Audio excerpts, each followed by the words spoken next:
इस लड़की की जिंदगी के आखिरी पलों में वो दास्तान छुपी थी जिसे एक भूल का नाम दिया गया था।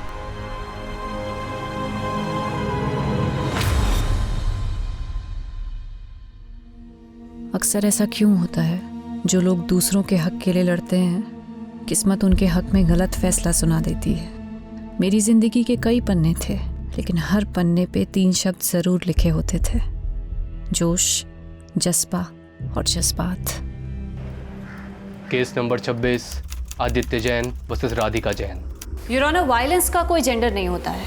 एक औरत के भी हाथ होते हैं जो कि मर्द पे भी उठ सकते हैं, और एक बीवी भी अपने पति को असॉल्ट कर सकती है। योर ऑनर, मेरे क्लाइंट आदित्य डोमेस्टिक वायलेंस के विक्टिम हैं। जब रिश्ते हिंसा की बलि चढ़ते हैं तब जज्बाती चोट जिस्मानी चोट से ज्यादा दर्द भरी होती है।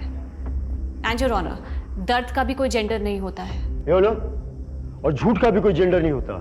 झूठ को सच बनाने की भूमिका चाहे जितनी भी अच्छी तरीके से कर ली जाए, लेकिन प्रूफ क्या है? योर ऑनर, ये आदित्य की मेडिकल रिपोर्ट्स हैं जिसमें उसकी पुरानी इंजरीज के प्रूफ हैं। योर ऑनर, आदित्य के फ्रेंड्स, नेबर्स हर कोई स्टेटमेंट दे चुका है और सबका यही कहना है कि वायलेंट आदित्य नहीं, राधिका है। योर ऑनर, अगर मेरे क्लाइंट चाहें तो काउंटर केस भी कर सकते हैं, बट हम कोर्ट का टाइम वेस्ट नहीं करना चाहते, इसलिए आई अपील कि इस केस को डिसमिस करके डिवोर्स ग्रांट कर दिया जाए। मुझे बहुत अफसोस के साथ कहना पड़ रहा है कि एक महिला होने के बावजूद भी सेजल जी इस केस को जीतने के लिए बहुत कुछ मैनिपुलेट कर रही हैं। आप अपनी दलीलें नहीं प्रूव कर पा रहे हैं तो कुछ भी कह रहे हैं, but I believe in justice your honour. Domestic violence act का कई बार गलत तरह से इस्तेमाल हुआ है, सो आई होप इस केस में एक ऐसा वर्डिक्ट आए जो कि सभी डोमेस्टिक वायलेंस एक्ट को वायलेट करने वालों के लिए एक बड़ा सबक हो।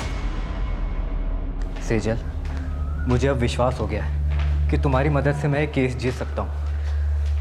मैं तुम्हें बता भी नहीं सकता हूँ कि उस औरत के साथ मैं कितनी घुटन महसूस करता था। सेजल, कब से कॉल लगा रहा हूँ, फोन भी बंद है तुम्हारा। सॉरी प्रतीक, मैं कोर्ट रूम में थी। तो मुझे यहाँ क्यों बुलाया? पहले ड्राइवर समझ रखा है। वैसे सही है, तुम्हारा वेट करता रहो मैं हमेशा, है ना? सॉरी यार। Aditya, he is Prateek, my fiance. Hi. Hi. अब आपका ऑर्डर हो तो चले यहाँ से। See you on the verdict day. Let's go. Bye.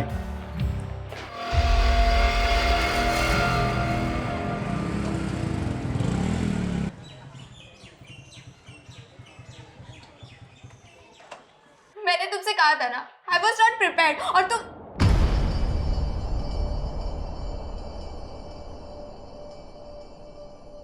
Anjali, क्या हुआ राघव? अंजलि रो क्यों रही थी? क्या किया तूने उसके साथ? क्या क्या मतलब? फ्रेंड्स हैं हम, हमारी भी पर्सनल बातें होती है। राघव, तू अभी इतना बड़ा भी नहीं हुआ है, और माँ के एब्सेंस में मैं तेरी बड़ी बहन ही नहीं, तेरी गार्जियन भी हूँ। क्या पका रही होती थी? ये क्या लैंग्वेज हुई राघव? हाँ, रुको, मैं अभी अंजलि से बात करती हूँ। उससे क्या बात करोगी आप? हाँ, तो एक बात बता, तू इतना डर क्यों रहा है? कहीं तूने उसके साथ कुछ ऐसा वैसा तो? Enough.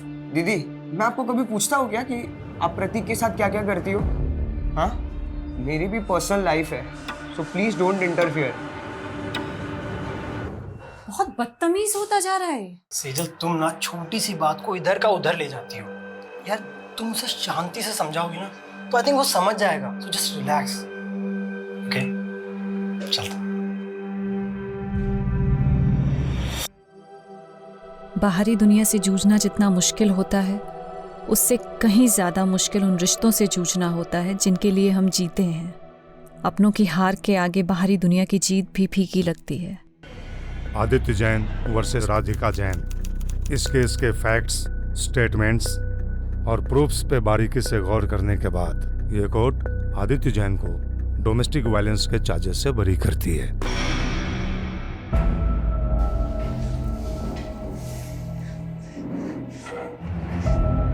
Thank you Sejal, you saved my life. तुम मेरे लिए फरिश्ता बन के आई हो। जिंदगी हर मोड़ पे मुझे कामयाब कर रही थी, पर पता नहीं था मैं एक नाकाम सफर भी तय कर रही थी।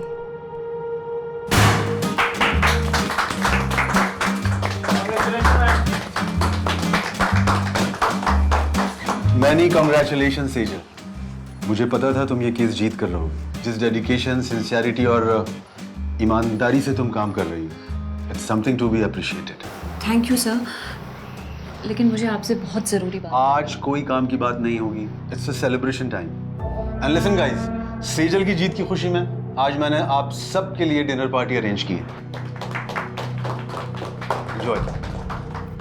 तो मुझे लग रहा है बॉस सेजल पे बहुत ज़्यादा मेहरबान हो रहे हैं। थोड़े हाई प्रोफाइल केसेस इसके लिए रिजर्व करके रखे। हम तो सिर्फ पेपर वर्क करने के लिए ना।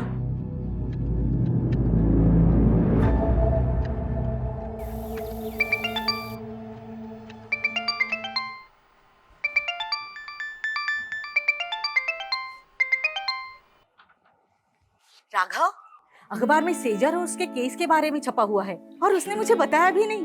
कहाँ है वो? दीदी सो रही होगी माँ, मुझे भी सोने दो। 8 बज रहे हैं राघव, उठ और सेजल से कह मुझे फोन करेगी। दीदी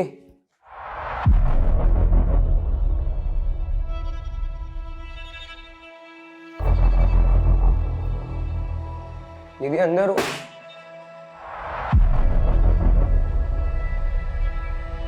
दीदी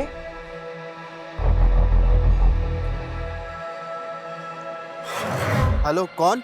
आप कौन बोल रहे हैं? ये मेरी दीदी का नंबर है। आपकी दीदी? वो यहाँ हाईवे पे घायल पड़ी है। क्या? ये लो पकड़ो। आपने ही फोन किया था? जी। राघव,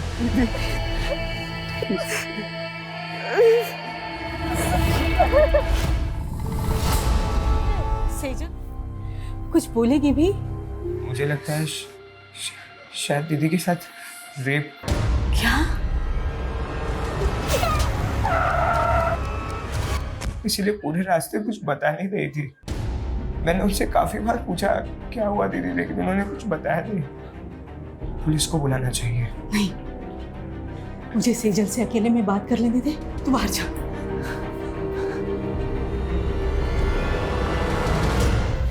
क्या तेरे साथ किसी ने जबरदस्ती की?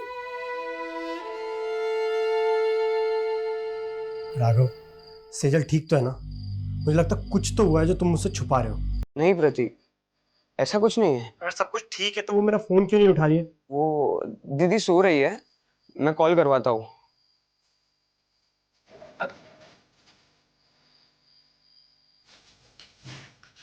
पड़ोसी कुछ भी कह रहे हैं, तिल का ताड़ बना रहे हैं। लेकिन माँ सच सच बताओ, दीदी की तरह आप भी मुझसे कुछ छुपा नहीं रही हो ना?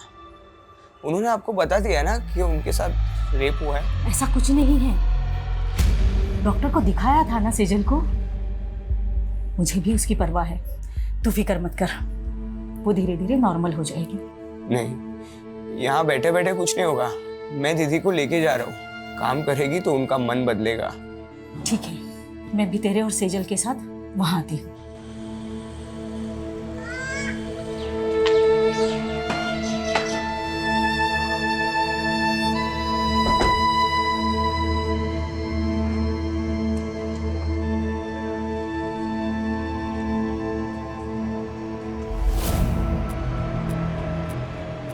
क्या देख रही है?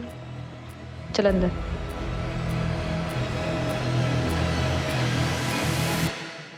बेटा, तूने जिंदगी में कभी हार नहीं मानी। मैं तुझे ऐसे बुझा बुझा नहीं देख सकती।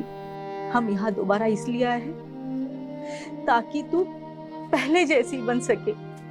मैंने कभी भी किसी भी वजह से आपको दुख पहुंचाया हो तो उसके लिए आई एम सॉरी। पर प्लीज आप पहले जैसे हो जाओ ना। आप है ना, अभी मुझे जितना भी डांटोगे ना, मैं सब सुन के लूंगा। जो बोलोगे वो मैं करूंगा दीदी, आपकी सारी डांट सुन के लूंगा। आप जहाँ बोलोगे हम वहां जाएंगे दीदी। तो प्लीज पहले जैसे बन जाओ। You are my strength.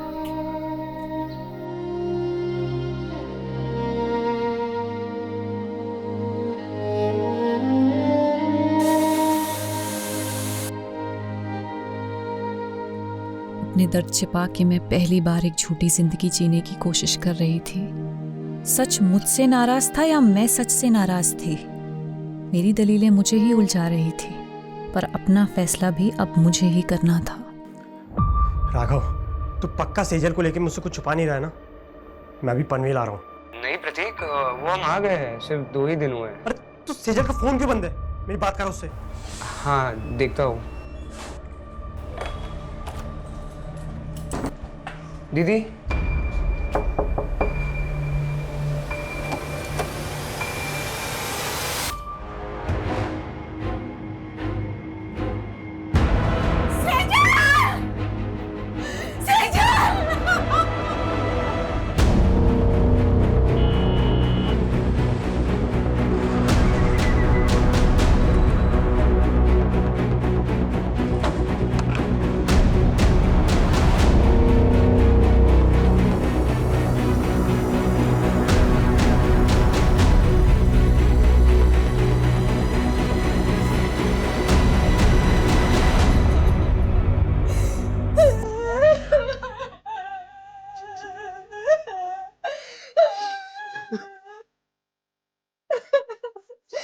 क्या कर लिया तूने?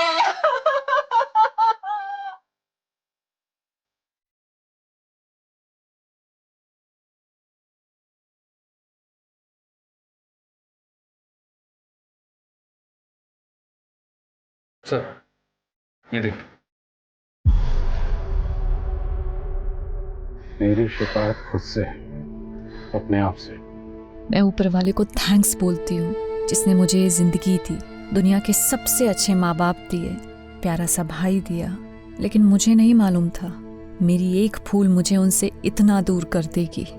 मुझसे बहुत बड़ी भूल हो गई जिसकी सज़ा मैं अपने आप को दे रही हूँ। मुझे हमेशा अफसोस रहेगा कि मैं आपका साथ छोड़कर जा रही हूँ। आपकी सेजल। शहर की एक युवा लॉयर सेजल मेहता की लाश घर में फंदे से लटकी पाई गई। क्या सेजल ने खुदकुशी की या ये एक हत्या है? ये सवाल फिलहाल पूरा शहर पूछ रहा है। प्रारंभिक जांच में अभी तक पुलिस कोई ठोस नतीजे पर पहुंच नहीं पाई है। ये सुसाइड नोट में सेजल ने किसी भूल का जिक्र किया हो। क्या भूल हुई थी? और उसके चेहरे पर चोट के निशान थे। वो चोटें कैसी आई? आप लोग बोलते क्यों नहीं है? ये सब माँ की भी भूल है सर। कैसी भूल? सर 15 दिन पहले होली की दहन की रात दीदी एक पार्टी में गई थी। वहाँ उनके साथ कुछ हुआ था सर। पूरी रात घर भी नहीं आई और सुबह सर मुझे लग रहा था उनके साथ रेप हुआ था। रेप? सेजल किसकी पार्टी में गई थी? कहाँ गई थी? अच्छा सुन, मैं तुझसे कल बात करती हूँ। क्यों? आज घर नहीं आने वाली हो? आऊंगी पर शायद थोड़ा लेट हो जाए, एक पार्टी में जा रही हूँ। उन्होंने सिर्फ इतना बताया था कि वो किसी होटल कस्तूरी में गई थी और पूरी रात घर नहीं आई थी। तो क्या ये भूल थी? या फिर आपको ये मालूम होता है कि आपकी बेटी के साथ रेप हुआ है, आपने फिर भी पुलिस में कंप्लेंट नहीं की? उस भूल का जिक्र उसने इस खत में किया। मेरी बेटी का रेप नहीं हुआ था सर। मैंने डॉक्टर से उसका चेकअप भी करवाया था। देखिए, सेजल को बहुत ही बुरी तरह से मारा पीटा गया है। कहीं ऐसी वैसी तो बात नहीं? मेरा मतलब है रेप। ये मैं कंफर्म नहीं बता सकती। अगर आप पहले सेजल को यहाँ पे लेके आए होते तो शायद मैं कुछ कंफर्म बता सकती थी। सेजल के साथ मारपीट किसने की थी? दीदी ने कुछ भी नहीं बोला था सर। वो ट्रॉमा में थी। लेकिन धीरे धीरे वो हमसे घुलने मिलने लगी थी। ऐसे कैसे सुसाइड कर सकती है वो? आप कहना क्या चाहती हैं? क्या कोई बाहर से आया और उसने जबरदस्ती आपकी बेटी को अंदर पंखे पर लटका दी? सर कुछ समझ नहीं रहा है। मैं कॉलेज गया था और माँ शॉपिंग करना है। जब घर आए तो दीदी। माना सेजल ने खुद आप लोगों को कुछ नहीं बताया, पर फिर भी उसकी हालत देखकर आप लोगों को नहीं लगा कि आप लोगों को जानना चाहिए कि पार्टी में उसके साथ क्या हुआ, किसने किया और क्यों किया? जानने की कोशिश की थी सर, बस इतना पता चला कि पार्टी उनके ऑफिस में थी। ऑफिस कहाँ पर है? Jawahar Nagar, JP associates. और सेजल आपको घायल अवस्था में कहाँ मिली थी? MG road. सर यहीं पे मिली थी मुझे दीदी। आसपास तो कोई सीसीटीवी कैमरा नजर नहीं आ रहा है। जादव सुनो, यहाँ आसपास लोगों से पूछताछ करो, पता करो किसी ने कुछ देखा है क्या।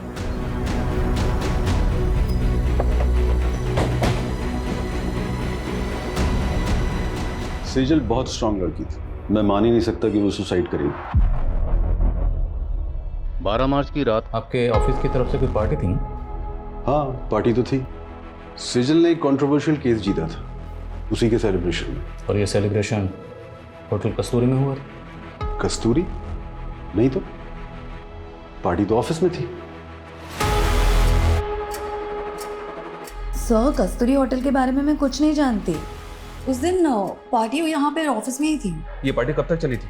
करीब 9 बजे तक, और जब सेजल यहाँ से गई तो सब नॉर्मली था सर। अच्छा, हाँ पांडे बोलो। सर, ये जिस हाईवे पे सेजल की लाश मिली थी वहाँ से 7 किलोमीटर दूर कस्तूरी प्लाजा नाम का एक होटल है। लेकिन राघव ने तो हमें होटल कस्तूरी बोला था। एनीवेज, इस कस्तूरी प्लाजा की लोकेशन भेजो मुझे तुरंत।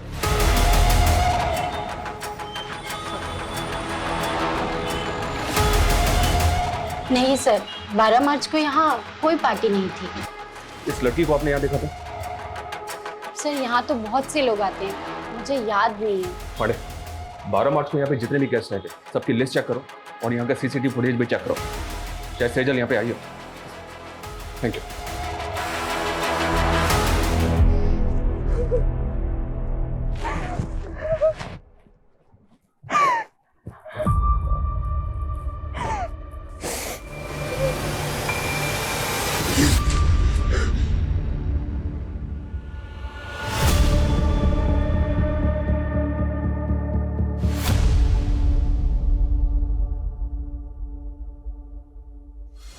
राघव, क्या है ये? मैंने मेरे बैंकिंग ऐप का पासवर्ड बता दिया तो तुम मिसयूज करोगे मेरे फंड्स का? किससे पूछ के तूने 35,000 रुपए निकाले मेरे अकाउंट से? मैं आपको बताने ही वाला था। और क्या करेगा तू इतने बड़े अमाउंट का? बोल।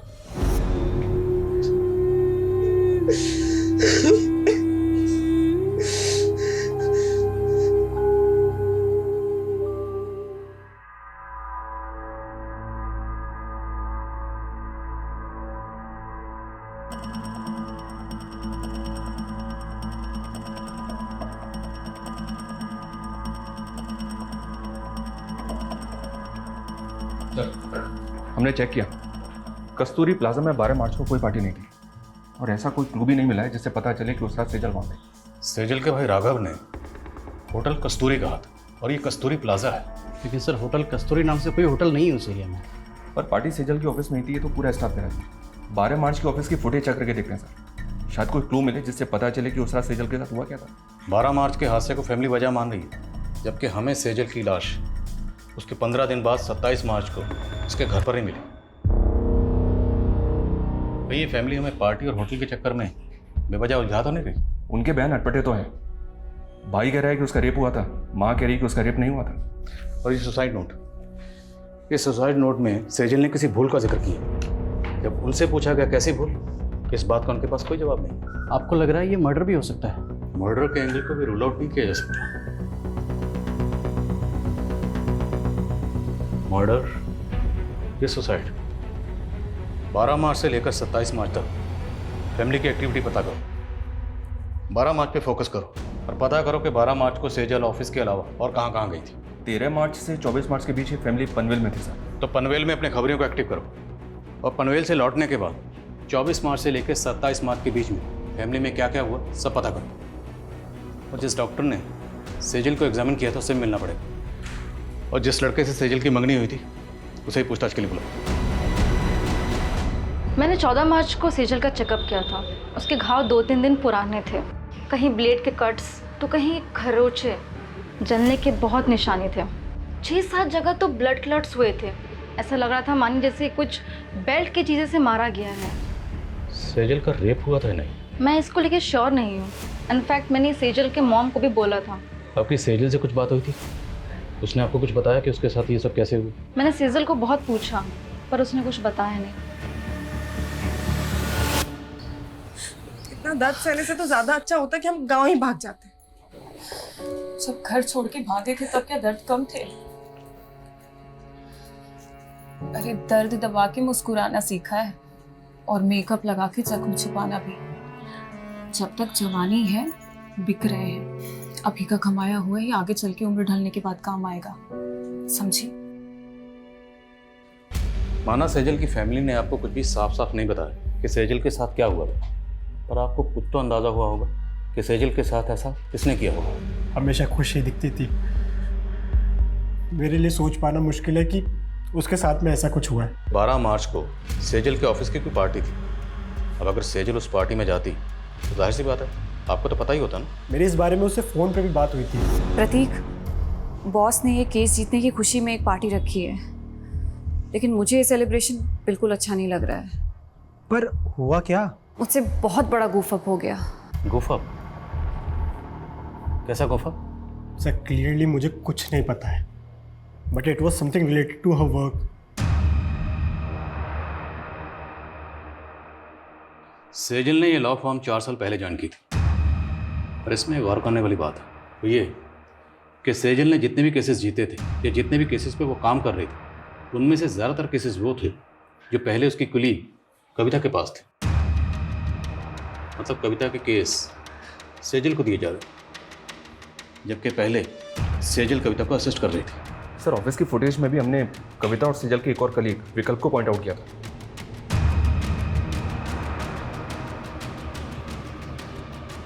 ये देखिए सर, सेजल ऑफिस से आखिरी बार कविता और विकल्प के साथ जाती हुई दिख रही। सर सेजल के 12 मार्च के CDR के अकॉर्डिंग उसकी आखिरी 2 फ़ोन कॉल्स भी जानने जैसी हैं। सेजल ने रात को 8 बजे आदित्य जैन को कॉल किया था और फिर ठीक उसके बाद राधिका जैन ने सेजल को कॉल किया। आदित्य जैन सेजल का क्लाइंट था और राधिका आदित्य की बीवी। राधिका ने आदित्य पे डोमेस्टिक वायलेंस के चार्जेस लगाए थे, केस किया था और इसी केस को सेजल ने जीता था जिसकी खुशी में पार्टी हो रही थी। मुद्दा ये है कि सेजल का क्लाइंट था आदित्य जैन, फिर राधिका ने इसे कॉल क्यों किया? कहीं ऐसा तो नहीं कि राधिका से हार बर्दाश्त नहीं हुई? और ऐसा पॉसिबल है सर। आदित्य और राधिका से मिलो और सेजल के ऑफिस में नए सिरे से पूछताछ करनी पड़ेगी। उस पार्टी वाली रात सेजल आप दोनों के साथ पार्टी से बाहर गए थे, कहाँ गए थे आप लोग? देखिए सर, हम सिर्फ उसके साथ ऑफिस से बाहर तक गए थे। ऑफिस के बाहर की 12 मार्च की CCTV फुटेज निकलो। अगर ये लोग सच बोल रहे हैं तो पता तो चले सेजल उस रात किस लड़की के साथ गई थी। मैंने तुम्हें रोका था, लेकिन तुमने मेरी बात नहीं मानी और अब तुम्हारी वजह से अब मैं प्रेग्नेंट हूँ।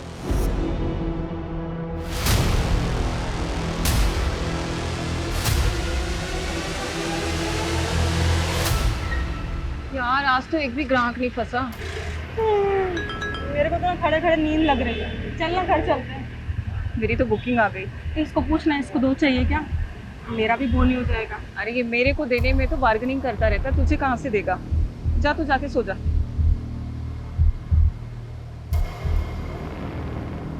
आदित्य से केस हार गई थी, वो भी सेजल की वजह से। तो फिर 12 मार्च की रात को आपने सेजल को किस इरादे से कॉल किया? नहीं सर, मैंने उसे कॉल नहीं किया था।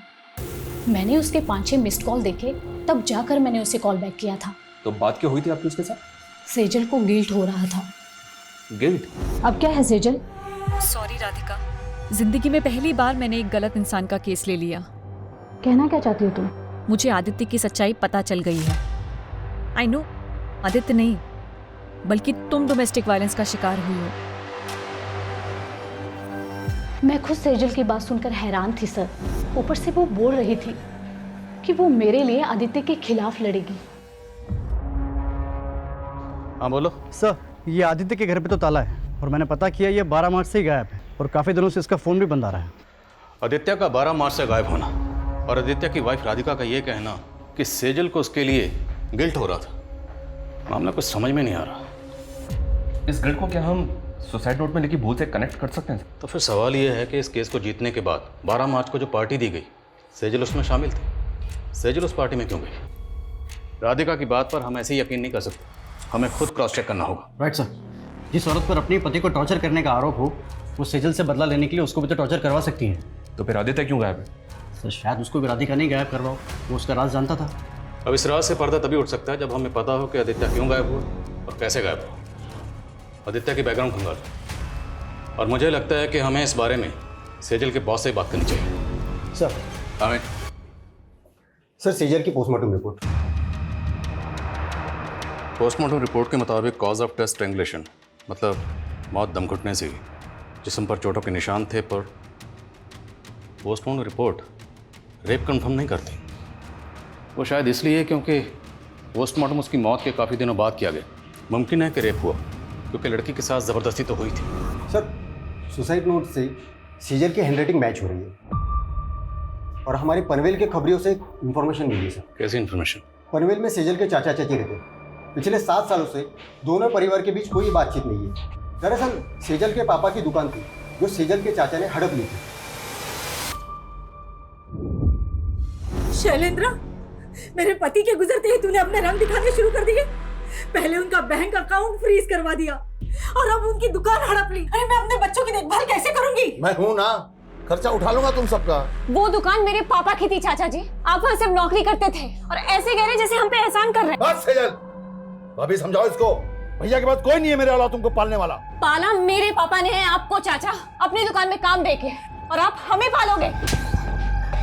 शैलेंद्र, जबान को लगाम दो इसकी, नहीं तो हाथ पैर जबान सब काट के रख दूंगा। और भूता है ना तो आके हासिल कर लेना वो दुकान।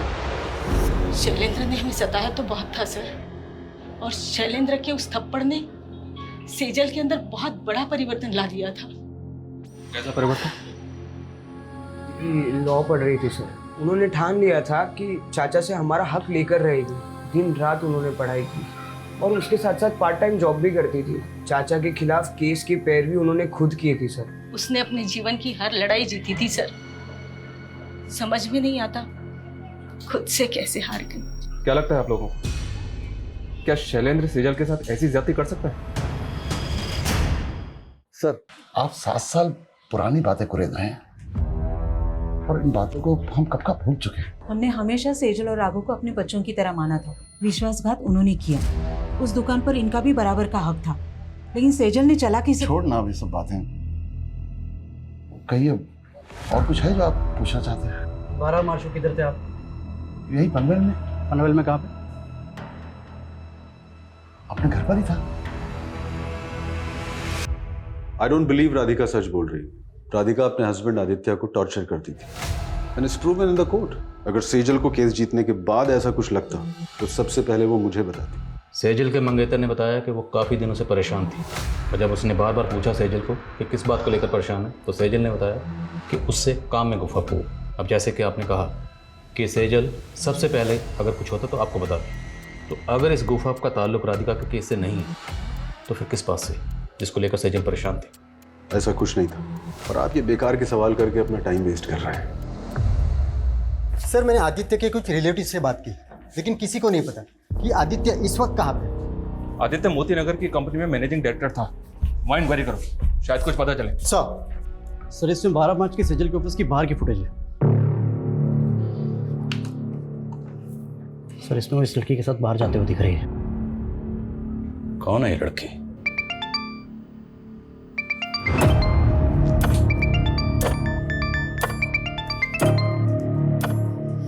हाँ बरखा बोल। सिमी, एक गाड़ी वाले ने मुझे बहुत टॉर्चर किया। मुझे पैसे भी नहीं दिए और मेरे सारे पैसे ले लिए। मेरे पास ना वापस आने के लिए भी पैसे नहीं है।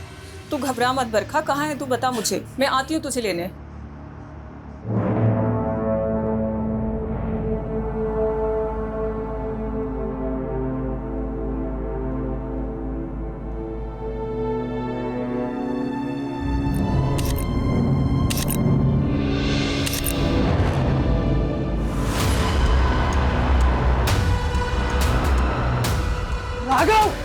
प्रॉब्लम क्या है तेरी?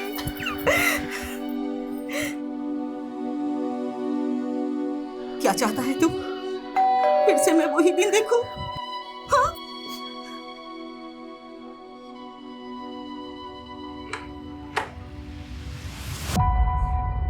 ऐसा करने से पहले तुमने एक बार भी अपनी माँ के बारे में नहीं सोचा? कहीं वजह तुम्हारी दोस्त अंजलि से तो नहीं जुड़ी?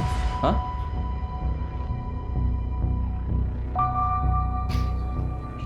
ये देखो, और मैं बताऊं कि 12 मार्च की रात को अंजलि सेजल से मिलने क्यों गई थी? 35,000 रुपए राघव कोई छोटी मोटी रकम नहीं होती है। और क्या करेगा तू इतने बड़े अमाउंट का? क्या हुआ? सच सच बता, बात क्या है? दीदी, अंजलि प्रेग्नेंट है। इतनी बड़ी बात तुमने हमसे छुपाई? सर मैं गिल्ट में था, कहीं मेरी इसी भूल की वजह से तो दीदी ने, सॉरी।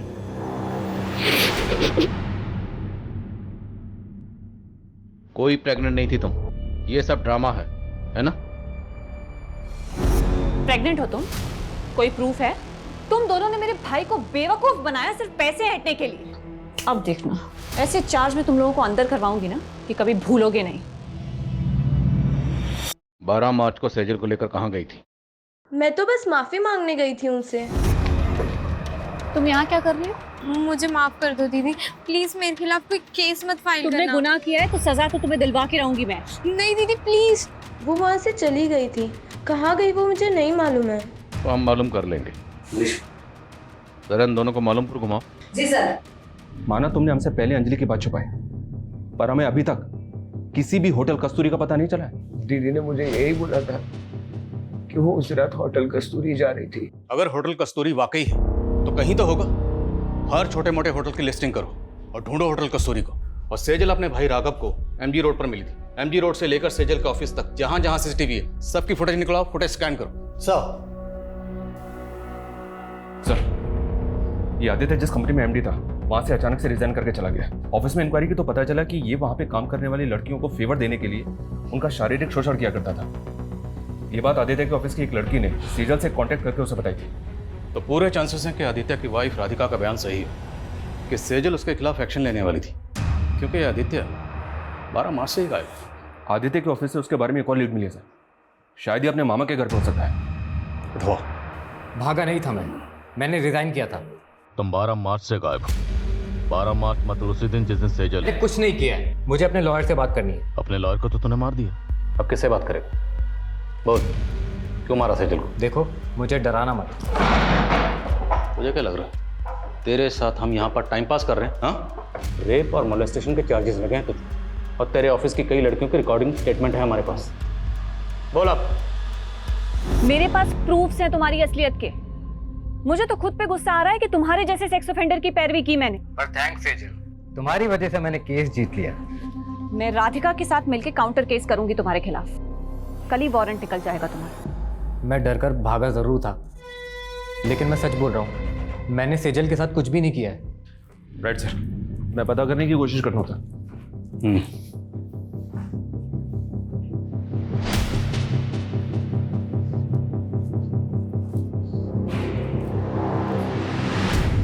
सेजल ने जिस भूल का जिक्र किया था, क्या भूल ये थी कि उसने आदित्य जैसे गलत आदमी की पैरवी की? अगर हाँ, तो फिर वो 12 मार्च से लेकर 27 मार्च तक खामोश क्यों थी? और कोई भी भूल इतनी बड़ी कैसे हो सकती है जिसकी वजह से सेजल जैसी लॉयर सुसाइड कर ले?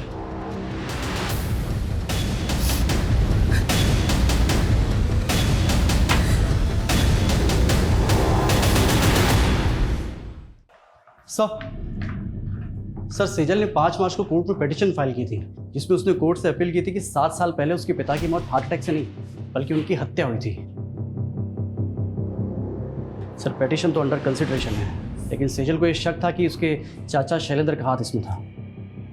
लेकिन सेजल ने ये पिटीशन 7 साल बाद क्यों फाइल की?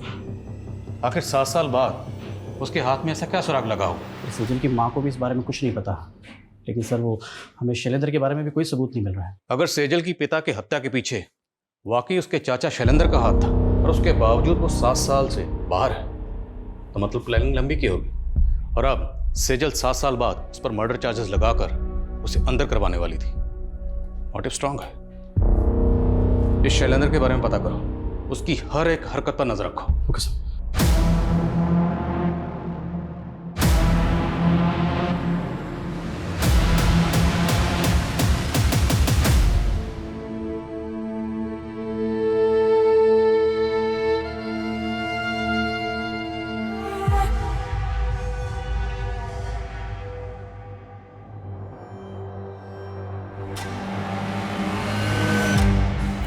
रोज पेट पे लात मारती हूँ मैडम। बकबक बंद कर। क्या बकबक मैडम? जो मर्डर करके भाग जाते हो उनको तो आप पकड़ नहीं पाते हो, और हमारे जैसे को दबोच लेते हो आप। क्या बोल रही है तू? किसका मर्डर? मेरी दोस्त का मर्डर।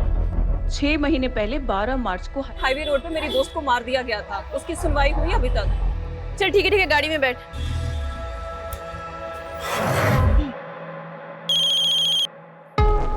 हाँ बोल। सोनू खबरी बोल रहा हूँ साहब। वो आपके हाईवे वाले केस का क्या हुआ? उन्होंने क्या बोला ऐसा क्या है? अरे साहब वो क्या है ना कि मैंने सुभाष नगर पुलिस को एक चकले का टिप दिया है और वहाँ पे एक प्रोस्टिट्यूट बोल रही है कि उसकी फ्रेंड का 2 महीने पहले वहाँ पे मर्डर हुआ। मर्डर? हाँ साहब। क्या 12 मार्च को एमजी रोड पर एक और मर्डर हुआ था? हाँ सर, और सेजल भी 2 महीने पहले एमजी रोड पे बेहोशी की हालत में मिली थी। वो लड़की कौन थी जिसके बारे में खबर नहीं बताया? सर उसका नाम सिमी है, प्रोस्टिट्यूट है, आज ही अंदर हुई है। इस सिमी से मिलकर चांस लेते, शायद कोई काम की बात पता चले। साहब मेरी दोस्त थी बरखा, उसका एक्सीडेंट हुआ था। लेकिन आपने तो पहले कहा था कि मर्डर हुआ था। साहब किसी ने जानबूझकर उसको गाड़ी से उड़ा दिया था। आपको ये कैसे पता कि किसने जानबूझ के उड़ाया था? हाँ बरखा बोल। मेरे पास ना वापस आने के लिए पैसे नहीं है। तू घबरा मत बरखा, कहाँ है तू बता मुझे। मैं एमजी रोड पे गाड़ी वाला एक लड़की को फेंक दिया, ग्रे कलर की गाड़ी से एक लड़की। बरखा बरखा मुझे कुछ समझ में नहीं आया और उसके बाद उसका एक्सीडेंट हो गया। बरखा ने आपको उस गाड़ी का नंबर बताया था? नहीं साहब, लेकिन बरखा ने बताया था कि ग्रे कलर की कोई कार थी। आपकी बरखा से बात कब हुई थी? मेरा मतलब तारीख क्या थी? सर 12 मार्च को रात के 2-2:30 बजे के आसपास। 12 मार्च की रात को सेजल जहां पर जख्मी हालत में मिली थी उस जगह पर सीसीटीवी नहीं है, लेकिन वहां से 3 किलोमीटर दूर एक सिग्नल है, वहां पे सीसीटीवी है और रास्ते में कोई भी राइट या लेफ्ट टर्न नहीं है, सीधा रास्ता है। उस सीसीटीवी की फुटेज स्कैन करो, जितनी भी सफेद रंग की गाड़ियां दिखती हैं सबकी लिस्टिंग करो।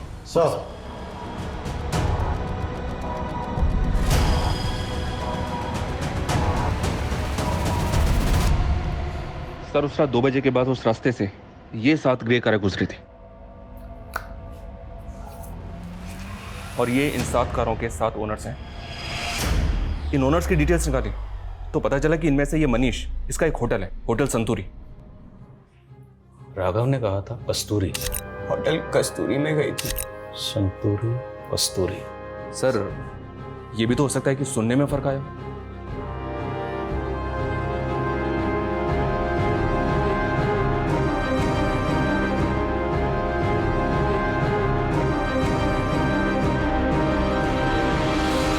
मेरा यकीन कीजिए सर, मेरी सेजल से कोई दुश्मनी नहीं थी। मैं तो बेकार में ही अपने दोस्त के लफड़े में फंस गया। कौन दोस्त?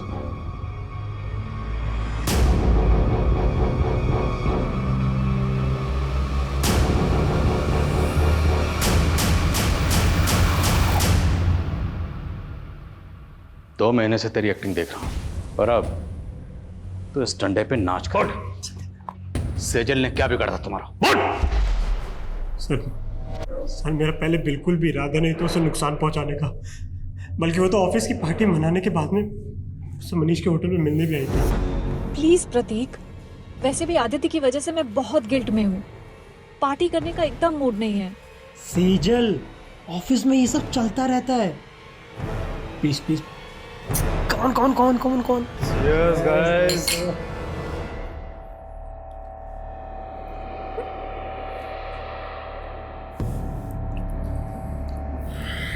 सेजल,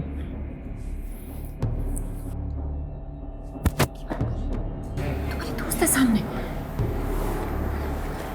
दोस्त पास में नहीं होते तब भी कौन सा तुम्हारे पास आने देती हो? तुम ना मेरे स्वाभिमान को बहुत हर्ट करते हो हमेशा। चढ़ गई क्या तुम्हें?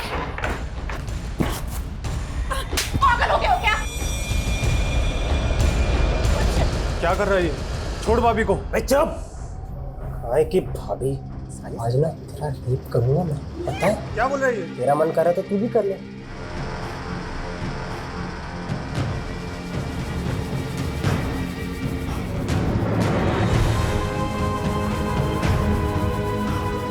निकल जल्दी से, लॉयर है, फंसा देगी। अबे हट। काय की लॉयर? लवर है ना मेरी, बट तो बोलेगी कुछ नहीं, देख रहा है ना? विशाल,